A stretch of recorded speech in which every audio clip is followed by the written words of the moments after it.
If you have read her books before, you might know that there's lush romantic writing, characters you just can't help fall in love with, and just kind of effortlessly magical books. So Divine Rivals is no different. So thank you for being here, Rebecca. In conversation, we have Gina Chen.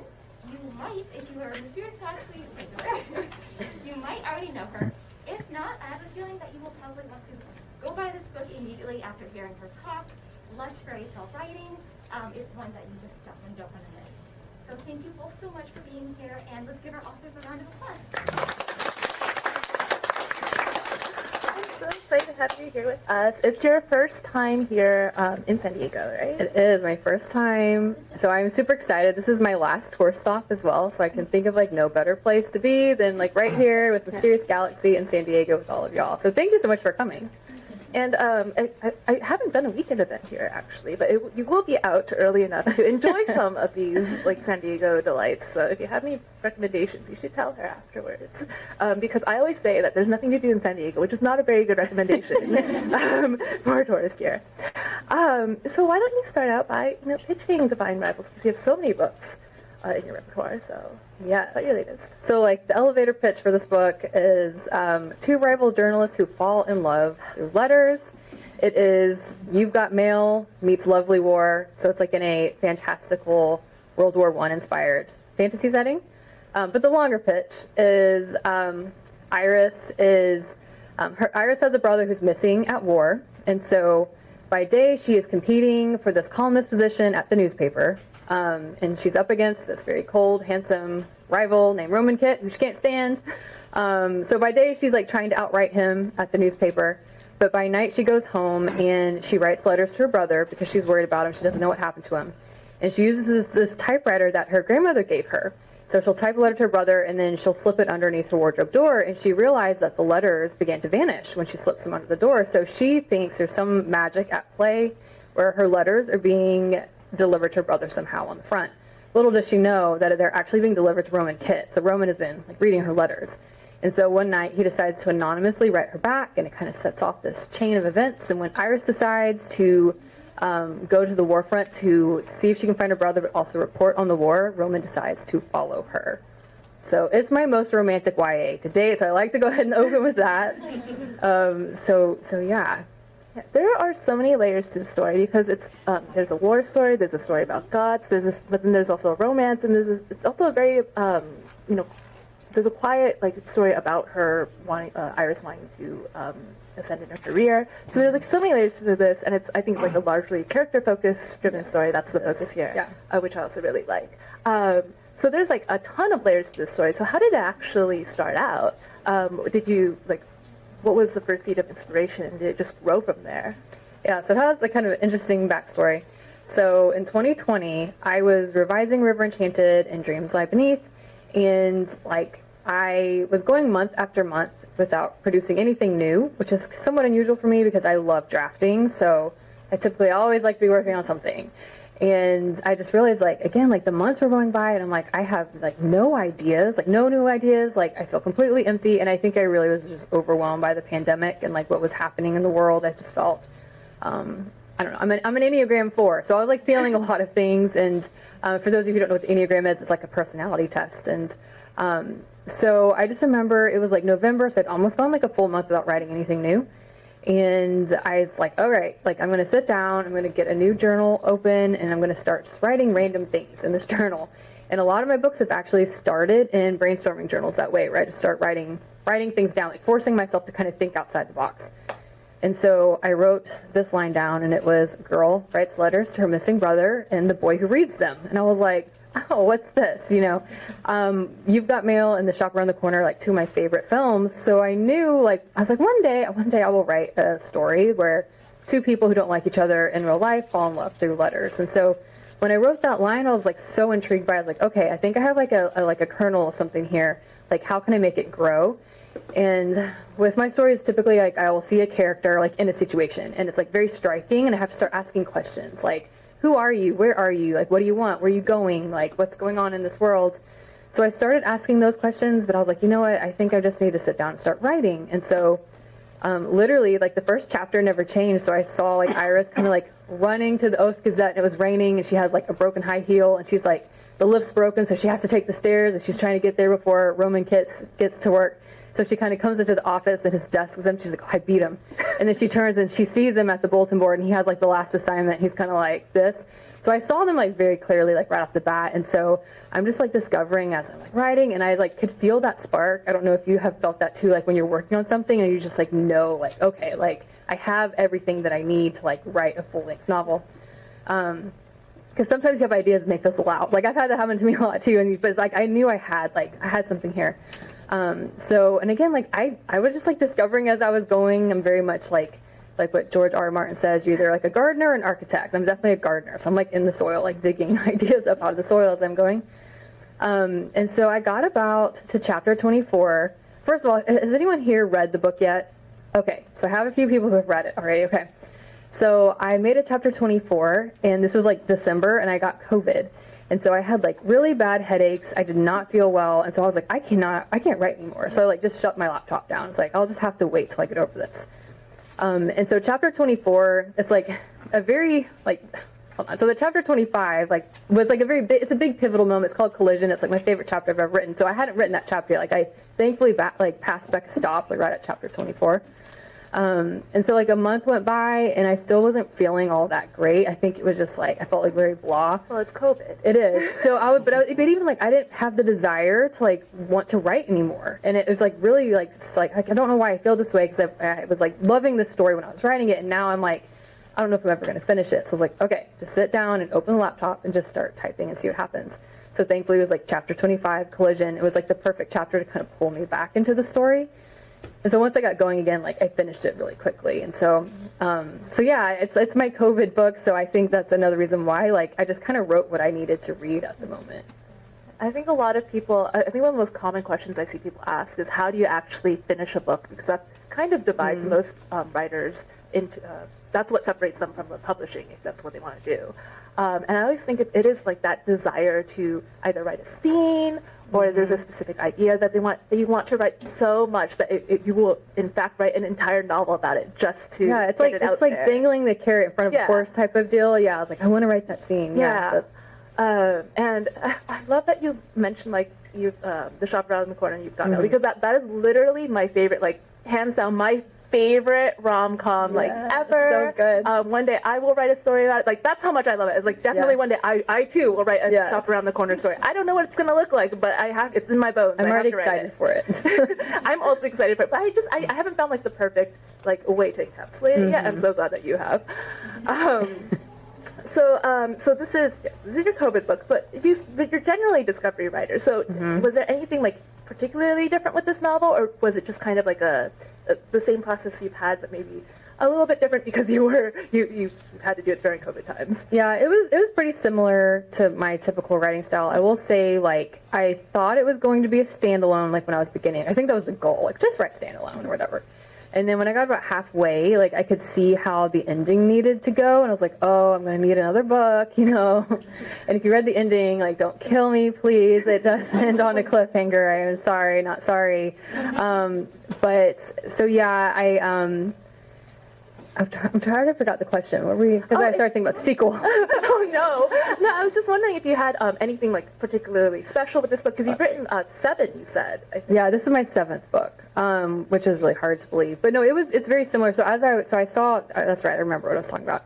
So I saw how I thought I wanted the ending to go. So I started working towards it, and then I realized, oh, I actually need to, like, make it like this. And so it's really strange, I think, how my brain works. Sometimes it's a very scary experience, especially when you're writing under contract and you're, like, kind of like, I don't know exactly where at the whims of your going. Brain, right? And yeah, but I feel like sometimes that's like when, like, storytelling is so magical. It's like, I didn't even know where this, like, came from. It's like very almost like subconscious. Like, you're putting things together. You're, like, weaving things together. You're finding plot. Like, so it was definitely. I will say, like, it was a very magical experience. I think, because, like, especially when I got towards the end, like, there was, like, one day I think I wrote, like, 10,000 words. Like, I just couldn't stop writing, like, until I got to the end. And so yeah, it was very interesting, but it's very similar to my process in the past, where I typically am a very fast drafter, and I just put everything on the page, which means my revisions are so difficult, because it's like, oh my goodness, like, we have to figure out how to streamline this and how to actually, like, bring everything together, which is why I really need my editor to help me with that. Do you like revision? I hate revisions. Oh, okay, I see. So I love drafting. So I love that thrill of like discovery. I'd rather face a blank page than like a page full of my words that has to be revised. I'm like, I don't know what to do. Exact opposite. Okay. All right. Glad we established that. Yeah. All types of writers in the world here. So why did you specifically choose like a journal? Like, do you have any journalism background, or is there any reason why you went with the newspaper setting? You know, I don't have a background in journalism, but I think I've just, like, when I was seeing Iris and I saw, like, the newspaper and I could see, like, the typewriters, like, I do love typewriters. Like, I like to collect them. Oh, that's so cool. Yeah, so I have 3 at the moment. Only one is actually in working order. The others are, like, from antique stores, and they were, like, really kind of beat up. But they're still kind of cool for, like, photo ops and, like, decor. But no, I think I really loved writing this book because I was writing about writers, and I had never really done that before, and it was so much fun to like just be able to focus on writers. Did you have to do a lot of research then for like the specific?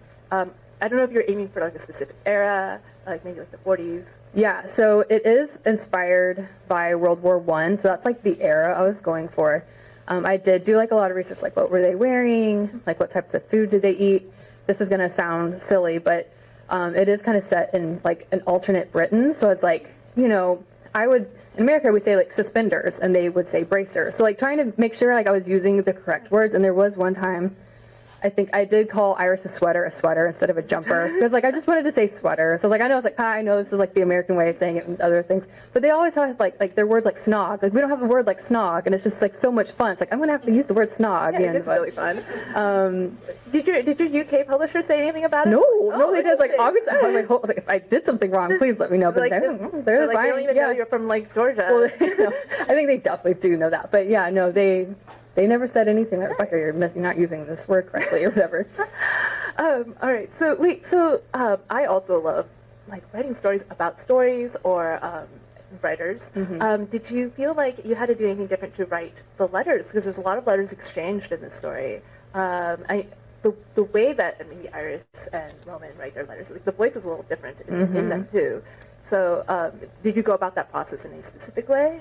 Not necessarily, but it was something I was conscious of, and I feel like I kind of got to cheat a little with this book because like I like writing in third person a lot, but then sometimes you miss out that first person, like how intimate first person is. So like I get both in the book as you have their letters, and so I get them both writing from like first person, but then also third person. But they do have like Roman and Iris have 2 very different like writing styles. So I was like when I was like writing Roman's like voice, like I was trying to be like very aware about how he writes versus how Iris writes. So yeah, that was, and that's one of the reasons why I think like I love dual POVs in books, but it's so hard. Like I'm scared to do them in like both first person because it's like you have to work so hard to make sure they're very distinct from each other. But I do love reading them. I had a question then. Oh yes. Do you actually like writing letters longhand, or have you ever had a pen pal or that kind of thing? Yeah, so I love snail mail so much, and so if you've ever received any type of snail mail from me, like I usually go like all out. I have like cute little stamps I put on envelopes, and like I try to use like cute stamps, you know, like postage stamps, and I like stationery. So I've always been like very big into snail mail, and there was so I took a gap year when I graduated high school, and I worked at a Colorado dude ranch for a year, and it was like very remote, and so there was like no cell service or anything, so we had to write letters. Like my parents, my siblings would all write letters, my friends would write me letters. That was like my way of really communicating with people. And I still have all of them. Like I keep them all, so I'm very much like a big like snail mail person. That's probably another reason why I love like the whole you've got mail. It's so much better to collect mail than emails. Yeah, exactly. So, no, because I was wondering, because it's like, oh, people aren't used to writing letters nowadays. So it's like, was it strange writing letters at all? Because for me, someone who has not written snail mail in a long time, I'd be writing about myself in first person. Like to me, that's bullshit. So that's also because I've never kept a diary or anything. Oh, like really? That. So okay. You probably. I have definitely kept a diary. So this is well versed in first person. In your own life. So have you also, what do you think about like a fully epistolary novel? Did I say that correctly? Epistolary, yes. So, you know, I think the only one I can think of is the Guernsey book, and I always say that title wrong. It's like the Guernsey Literary Potato Pie Peel Society. Very long title. And I love that book, and that was like fully epistolary, and I'm like, could I do that one day with like my, I don't know. But I think they're so much fun, but they're definitely a challenge. So too. hard, yeah. Because you're limited to just those letters. You have to like convey everything in those letters. I'm trying to think there's another book that's fully epistolary. Sorcery and Cecilia is one of the ones I read when I was a child. Okay. So that's the one I always think about. It's Patricia Seareed. But I think that was like the only one I've encountered for a very long time. Yeah. But I was wondering, because I bet like bonus content that's just letters for this book would be like fun. Yeah, it would be. And you love writing letters, so I think that'd be something that readers would love. Yeah. Okay, so let's go into the characters themselves. So how did you build up Iris and Roman and all their backstories? Because they have so much going on in their lives. Yeah, they really do. And I think I just had to take it a little bit in layers, because it's a very character-driven story. So I saw them like both very clearly early on. But then I think as I was going, I kind of figured out like they both come from two very completely different backgrounds, where Iris is coming from like the working class. Her father is like completely uninvolved in her life. Her mom is also struggling with addiction, and her brother is missing. So she has a lot going on at home. Roman does as well. He's coming from a very like affluent family, but there's like all these like very high impossible expectations put on him. But I think what really unites them is they both have felt grief. So they both lose somebody, and so that's like one of the big themes of the book is grief. Like I don't think anybody like wants to go through that, but I think inevitably all of us are going to at some point, and how you navigate that, and how it's good to have like to know you're not alone in it, and then how you come out on the other side of grief can be like a very powerful experience. So I think just like, and especially like with their letters, like it enabled me to let them begin to get vulnerable with each other. Like they felt safe enough with each other in their letters to begin sharing like these very personal things and to help each other move through them and grow through them. So yeah, and of course, like I have to say, like the enemies to lovers trope is like one of my favorites, and especially like the rivals to lovers kind of like offset of that. And so I think I knew right away, like when their banter was just like, flying off the page, like I just felt like I knew them like really well from the beginning. I think that's probably why I felt just so invested in the story, and that's why I was like, okay, I can't leave them hanging when I got sick. Like I have to come back and finish this for them. So it's funny that you mentioned the enemies to lovers thing, because I wanted to ask, I was like, is that a label that you would apply to your own books? Because people have a lot of opinions about the label. They do, yeah. Yes. So I would call it a rivals to lovers. Just because I know some people take the enemies to lovers like extremely seriously. Like this is not an enemies thing, because they're not trying to kill each other or something. Like there's no blade to the throat scene. That's what I always say. I was like, if people are like, if you don't try to kill each other, they're not enemies. And I'm like, well, but then people call office romance like enemies to lovers, and no one's trying to kill each other with a stapler or anything like that. Like that will get you in jail. I think there's a lot of nuance to the enemies to lovers. I don't think it does not have to be the dagger to the throat. I mean, it's always nice scenes. It's good, but not necessary. Like I'm okay with it being a little bit more subtle.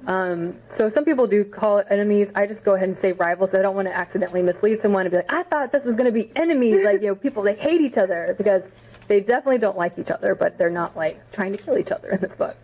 But they don't like each other because they're competing at the same job at the newspaper. So I like that. I love rivals actually more than enemies. Okay. It's like I feel like sometimes enemies goes for like extreme opposites, which is fine if you're into that. It's just but what I like about rivals specifically is usually you're going for the same thing. So you have so much in common, but you just don't like recognize that until you discover more about each other. Maybe because there's a wardrobe giving you letters from each other, which is really cool, because I think there's like so much magic in your book that's like very I'm kind of moving on to talking about the world now, but your world is so layered. Like there's gods, but there's also all these like mundane kind of everyday magic. So do you want to talk about how you built the world, like where it started and then how it grew? Because there's just so many layers. Yeah. So in that brainstorming journal that I was writing in, another line that I wrote down was a city that was built on a buried god, and like how the bones beneath the city kind of like make certain streets magical and things. And so I was very intrigued by that idea. So I kind of had to start asking questions again, like, well, why is Iris's brother missing? Oh, he's missing at war. Well, what war is going on? Like, who are fighting this war?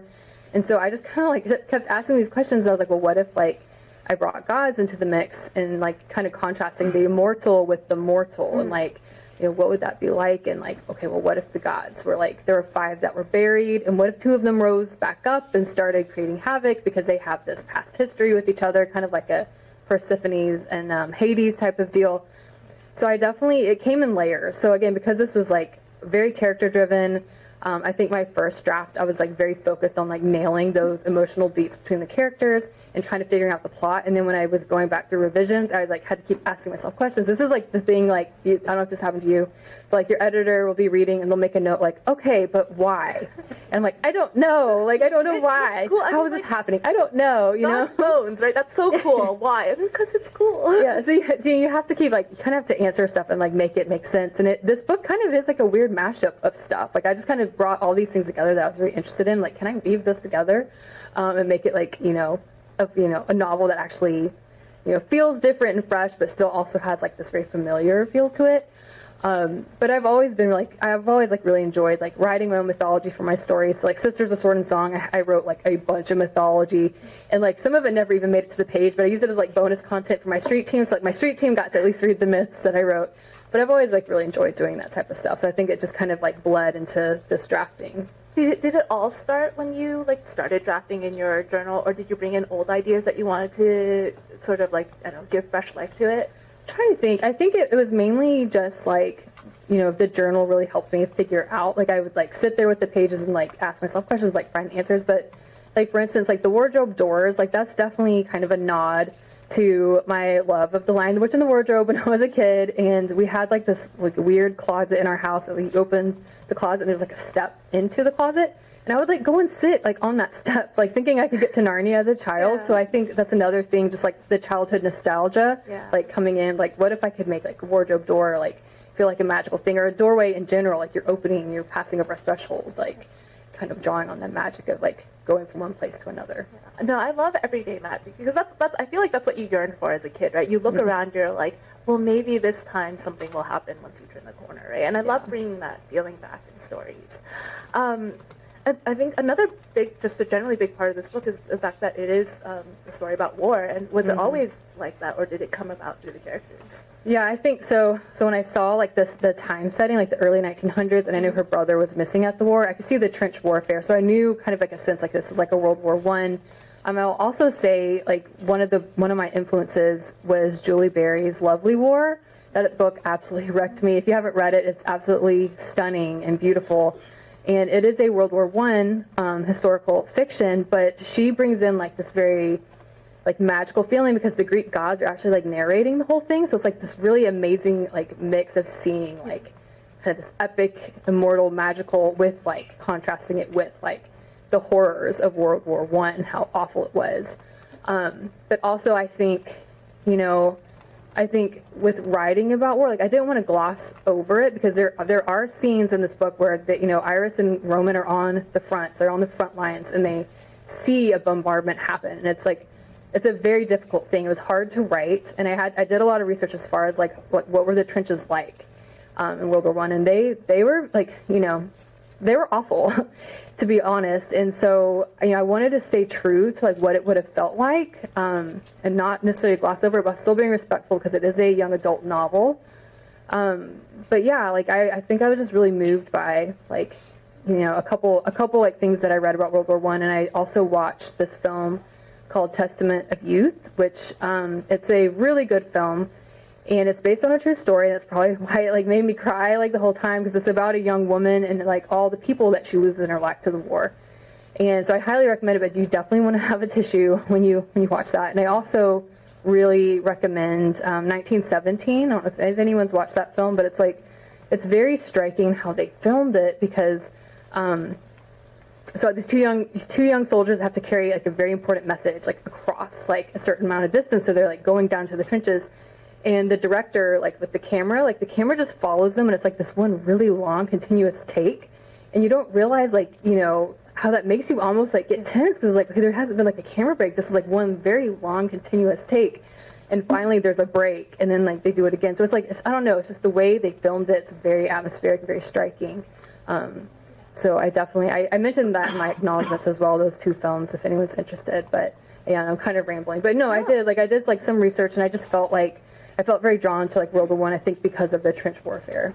No, I think like the thing I noticed what you had in common when you're describing all those things is that, we've heard many war stories, but I think what's important is to show like maybe a specific perspective or a way that people haven't seen before. Like if you introduce gods, right? That if you introduce gods to World War I, like in Lovely War, it's like it gives you a whole new perspective on World War I that you have never considered before, because it's like, well, here's a new perspective from Greek gods that you didn't see that coming, right? And you know, a director showing, you know, a single shot frame because he wants to show specifically, you know, these two people. So with your story, I like that you show a lot of the quiet side as well, because life still must go on even as a war happens around you. Yeah, and there's a line later on in the book that it says it's not a crime to feel joy, and I think especially when the days feel really dark and like things are really bad, I think it's still very important that you still, or it's okay to still have moments of joy, like to fall in love even when things feel like really desperate and horrible, like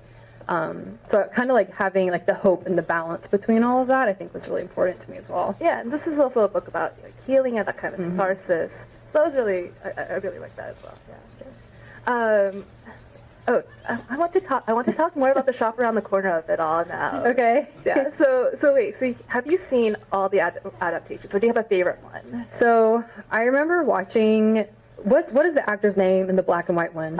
James Stewart. James Stewart. Okay, that's what I thought it was. No, I remember watching. I watched that film a lot when I was like really young. Yeah, and I loved it because Turner Classic Movies was basic cable, and then I just watched it all the time. Yeah, and it was like they were like working at it it was like they were making watches, right? It was like a gift shop kind of thing in Turkey. And they had like their little mailboxes like in the office, and that's how like they were passing the notes. Right? I need to rewatch that. But actually, like, so when I was flying here, You've Got Mail was like one of the movies on the plane, so I actually watched it. But I think I really love that adaptation as well. But I really do need to rewatch The Shop Around the Corner because it's been a while. So like I don't know how many people are familiar with like You've Got Mail or The Shop Around the Corner. Is it still relevant in today's? All right, excellent. Okay, this is my favorite setup, and I feel like they honestly don't remake it enough because I think like the joy of it is the one-sided knowledge of it and the identity reveal of it, and it's like just very gratifying as a romance setup. Yeah, well, I think it's probably because we're due for one, like a remake, because that was like 1998 with like Tom Hanks and Meg Ryan. It's like God, it was a while ago. But no, I always think the original holds up. But it's really funny when I think about You've Got Mail because it's kind of horrific for bookstore, because when you like I watched it as a kid, I watched it later. I'm like, wait, this is about a big box bookstore taking over. That is true. It is. Like, this is horrific. Oh my God, I cannot think about this in the same way ever again. That's very true. So yeah, but like, did you like? I don't know. Like, that's my favorite. Like, that's why I love the trope. It's because of like only one side knows, and then you get to see someone.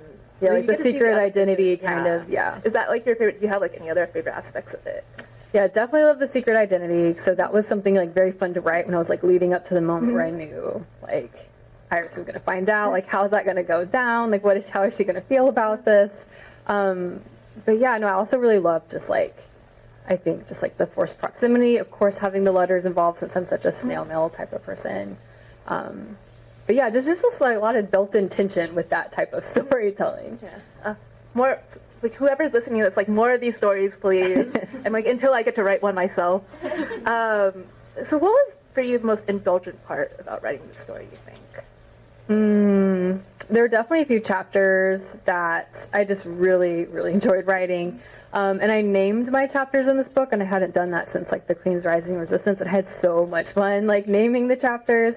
So like I love also like all the little names you had in the book. Like, they're very like just forest and like oath or yeah, thank you. So and I'll go ahead and pronounce like because some people are like, how do I pronounce the god's name? So I'm going to go and tell you.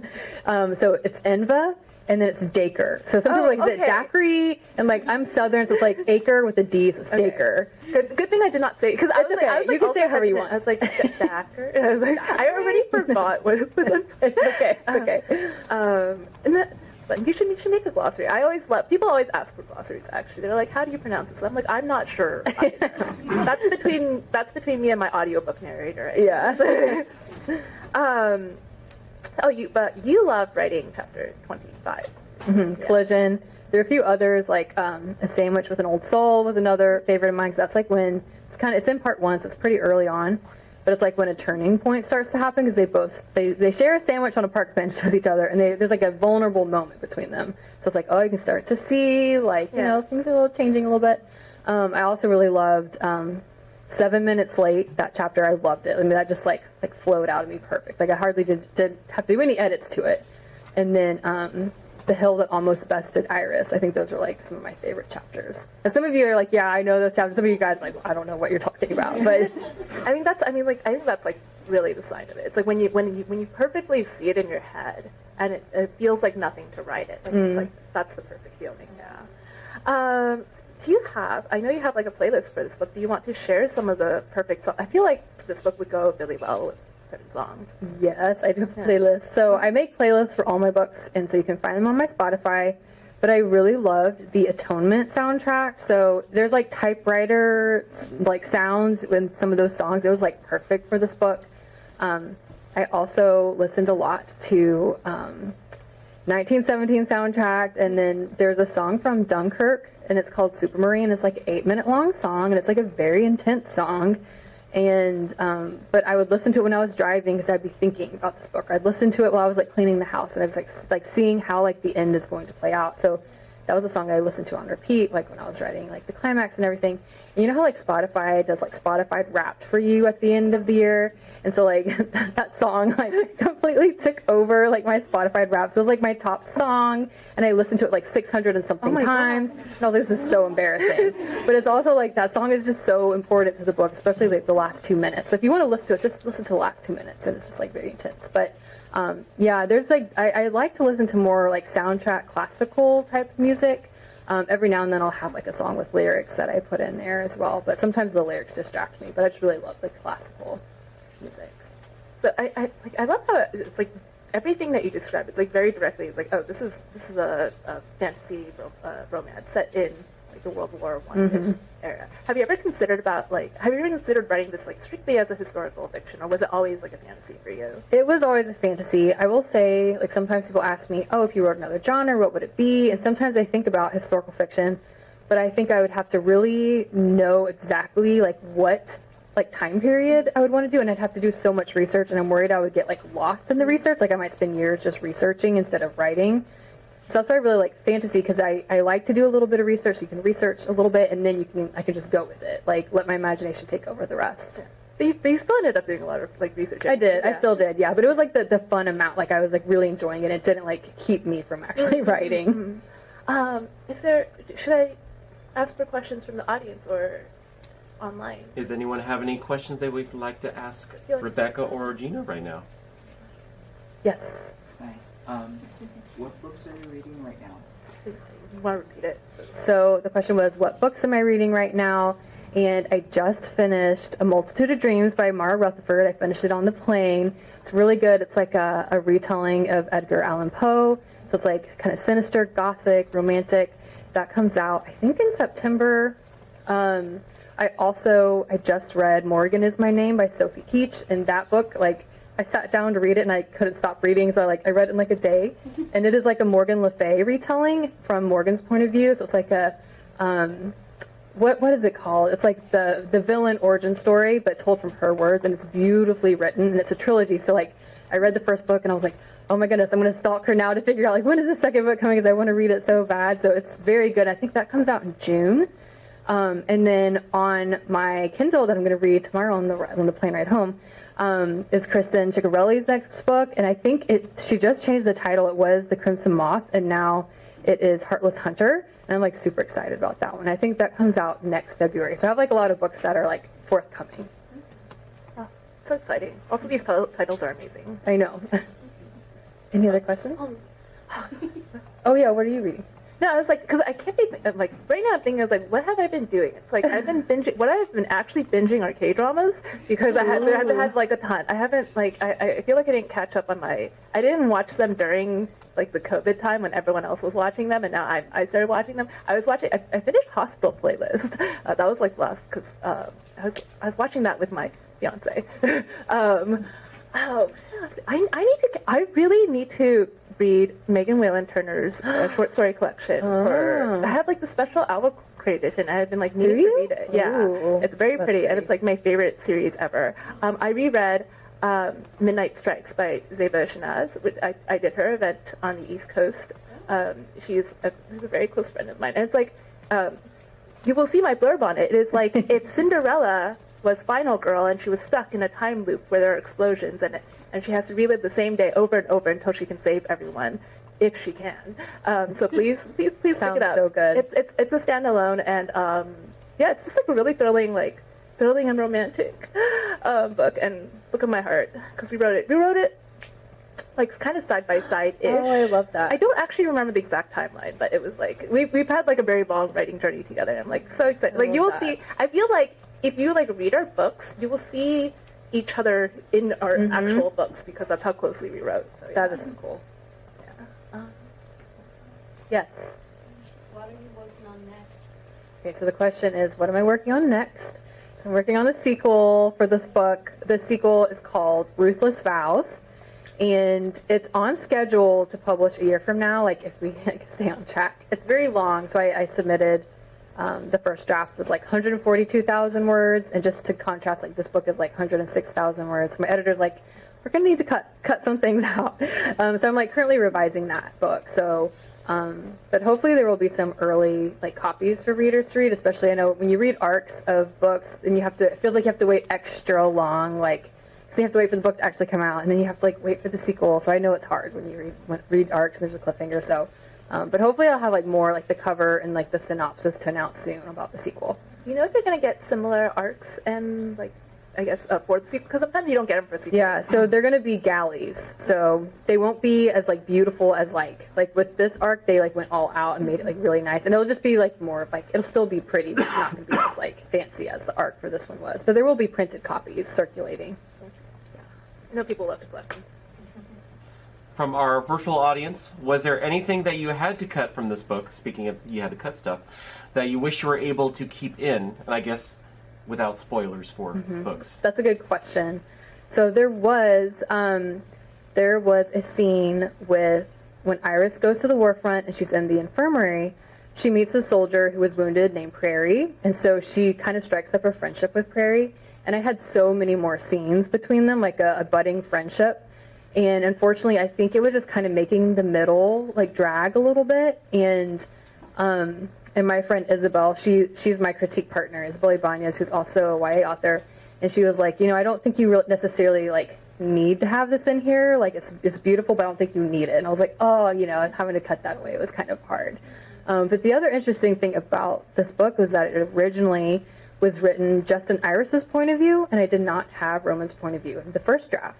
So Isabel, kind of like how with your friend, like Isabel was reading as I was writing, and so she got to the end, and she was like, this is great, but I think you need to add Roman's point of view in. And I was like, oh my gosh, are you serious? And she's like, yes. And so I decided to like test out, like, let me just write a chapter of his point of view and see how it feels. And so I wrote that first chapters of his, like, oh no, like, she was right. I do think it is important, because like I feel like in the shop around the corner, like setup, you do have to know that he finds out, and you have to show, because it's all about when he finds out it's her. Yeah. Yeah. So. Yeah. Oh, never mind. Also, from our virtual audience, any advice for creating real, relatable characters? Smiley face. Yeah. So one thing that I do, not every time, but I do, like, kind of going back to the Enneagram test, like, sometimes I will give my characters an Enneagram number just to kind of, like, that personality test, it'll tell you, like, what your strengths are, what your weaknesses are, how you handle stress, like, things that you need most, like, to feel validated. So sometimes it'll, like, give you a lot to work with as far as, like, building a character from the ground up. It'll tell you how they interact with other Enneagram numbers. But I also, whenever I'm, like, building a character, I try to do 4 things. So I have to give them something they want, because you have to have, like, your characters have to want something. Give them something they need, give them something they fear, and then give them a secret. And I feel like that helps, like, build, like, a very fleshed out character. I always think it's very important to be observant about people around you all the time, and just be very honest about it, because I think I guess maybe it's speaking from like my experience. It's like I like to build my characters starting from their flaws, because that's what gets you in trouble, and that's I think what like colors people. And I think it's also what colors romance as well, because I always think that romance is not about like necessarily all the good parts you find in another person. It's about the kinds of like flaws you actually tolerate. That's a really and good like point. and like because it's like when I think about, like, I don't know, relationships in real life that work out, it's like people tend to find the flaws of their partner very charming or something like that, and it's like very cute. But like, I think like that naturally works out in a story. You're like, you don't understand why someone would like possibly like a person, but like that's what it is. It's because they like each other's flaws and they see each other that way. And like that's where the puzzle piece that fits. So I always like to think about it this way. Like I like to think about a character's flaws first and see how that creates conflict. Yeah, I love that. That's really good advice. Yes. So, Iris had to work pretty hard to find any information on the gods and the history, and the details were pretty sparse. I'm curious if history is an unreliable narrator in your world, if there's more to this story that we'll be finding out in the sequel. There's definitely more to the story, for sure.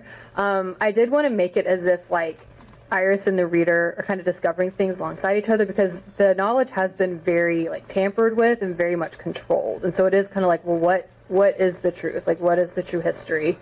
And so, yeah, there is a lot more coming with the gods in the sequel. Another one from our virtual audience. What was one of the most interesting or weirdest things you learned during your research? Oh my gosh. I might have to come back to this. I might have to really think back. The thing is, like, research holes can like spiral you like into the most random really places. can. Like when you go on, just go on Wikipedia and start clicking links everywhere or something like that. I'm trying to think if there was something really interesting.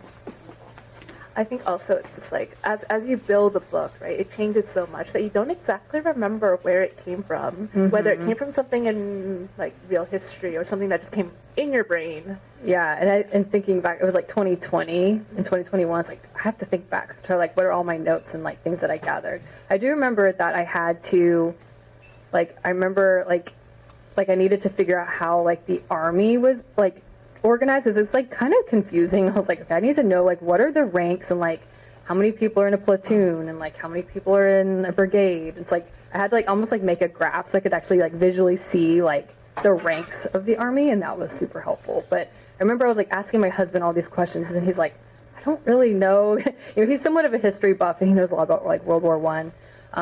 So I'd like ask him questions like, I don't know. I have to go find it is like a little different, like versus like you might know, I don't know, like 40,000 people were stationed here in World War I or something like that. But then you actually have to think about it. It's like, well, what fed them? How did they get transported there? And it's like building a kingdom all over again. You do not actually know. Like you have to understand the logistics of like moving 40,000 people into like a war space. And you're like, I don't know. I'm just a writer. I don't know how all of these things work. But then you have to sort of like think about it, right? Yeah. Another question we have is, getting back to tips, do you have any tips for writing your first chapter and also maybe creating lush and atmospheric worlds? Okay, so with the first chapter, I think sometimes it's easy to start the story in the wrong place, and I did that with River Enchanted, where my editor's like, I think we need to cut the first 3 chapters of this book. And I was like, what? He goes, yeah, it's like, I think we need to start what chapter 3 is. And I was like, oh my gosh, like I spent all this time like writing like Jack's backstory like at the university, and it all gone. But then I was like, she's right, like I'm starting, it's moving too slow, like I actually need to start where he's about to make the crossing. But then, I was like, well, those chapters aren't wasted because now I know all that information about Jack, and that's important for me like moving forward with him and his characterization. And I think as far as, well, I think some people, and I don't know how you feel about the inciting incident, like the thing that kind of, the break in the pattern of the story, the thing that gets things going. So sometimes people say, oh, the inciting incident should be in the first chapter. I don't know if I necessarily like agree with that, but I do think like the break in the pattern should happen like somewhat soon, like what is like getting things moving. So maybe that's somewhat helpful in thinking about like the first chapter. I think Stephanie Garber talks a lot about like, she looks at her chapters almost as if like her book is a series and a show, and like so each chapter is like an episode. So kind of like structuring your chapters like, beginning, like kind of starting late and ending early, so like people are hooked and want to keep moving forward and reading. But as far as like writing atmospherically, I just really rely on the senses. And so it was funny, I had an event with Margaret Rogerson in Cincinnati, and so we were talking. And she was like, I just really love how you write a lot about smells, because like I do that too, and it like immediately kind of grounds me into a scene. So I think you don't have to have like all of the senses like going, but I think being able to pull a few details that are like very sensory can be very helpful as far as making things feel very atmospheric. I think it's so funny that, like, I think that's actually a very common thing, though, like cutting, say, like the first 10,000 words because you actually started in the wrong place. Because I do think, like, a lot of times, especially if you just draft as you go, the first words you write are for yourself. It's to introduce yourself to the characters. It's really funny because I was at I think I did one writing class in college where I was like, I'm writing the story, but I think, the first 15,000 words have to go. And, like, the look of horror across the class and from my professor, I'm like, is this, like, absurd or something? But, like, I don't think so. I think it is really that the first words you write are just for yourself, and it's okay because, like, I think after you are introduced to the characters that you write, it ends up naturally bleeding into your writing later on, and you realize, okay, I did not actually have to spend 10,000 words like going through all these conversations. It will, like, people will discover it in the details that you write later. Yeah, very good point. Sometimes I think you have to write the end before you know how to write the beginning. So once you get all the way through the manuscript, you see the ending, then you know how to go back to the first chapter. It all depends. Like, also, like, everyone writes differently. So, but, like, I definitely feel that, like, I will have to write something like for 10,000 words before I know what is going on, and then I'll use like a little bit of it in the actual writing that I want to publish later. So yeah. Any other questions? It's your last chance, or forever hold your peace. I think we made really good time. Yeah. Is there any other, like, final advice that you want to give to writers? Sure. So I think it's important that you can't revise that hasn't been written. And so I think just like looking back on my own journey, like when I took my writing from like a hobby to a profession, it was the moment I decided to really be diligent about my writing time. And I was working a full-time job at the time, but I was just living the same, like 8 to 5, 8 to 5, 8 to 5, and I wasn't writing at all. So I had this moment where I was like, okay, like I really need to be very serious about this so I can see if I can actually write a book, because this is like something I've always wanted to do since I was a kid. I've always wanted to be a published author. So I was like, I'm just going to take it very seriously. It's like, in the evenings after work and on the weekends, like just begin to work on a story. So I did. And I actually got to the end of that book, and it kind of gave me the confidence, like, oh my gosh, like I could actually write a full-length fantasy novel. Like I did it. It was like a good like practice run. And so not long after that, like that's when I had my idea for The Queen's Rising. I think because I had gone through all of that book, like I knew I had the stamina and like the determination to like get to the end with this book as well. And that book pretty much changed my life, because that's the book that got me my publishing deal back in 2015, and now here I am with my 7th book out. So I think it's just really important to just make time for your writing if you want to take it seriously. And if it's just for a hobby, that's fine too. But I just think it's really important to protect your writing time. And also, like, because like, everybody's different. So sometimes you have people say, oh, you should write every day. And people say, oh, don't write every day. You have to find what works for you. Like, what's going to help you. Like, I love drafting. You do not like drafting. So we have, like, different ways of, like, working on books and creating stories. And I think it's also really nice to always have a community as well to support you. So finding other authors, like, that you can read each other's work and, like, critique each other if you need that. Or even just to be with you on the journey is really important.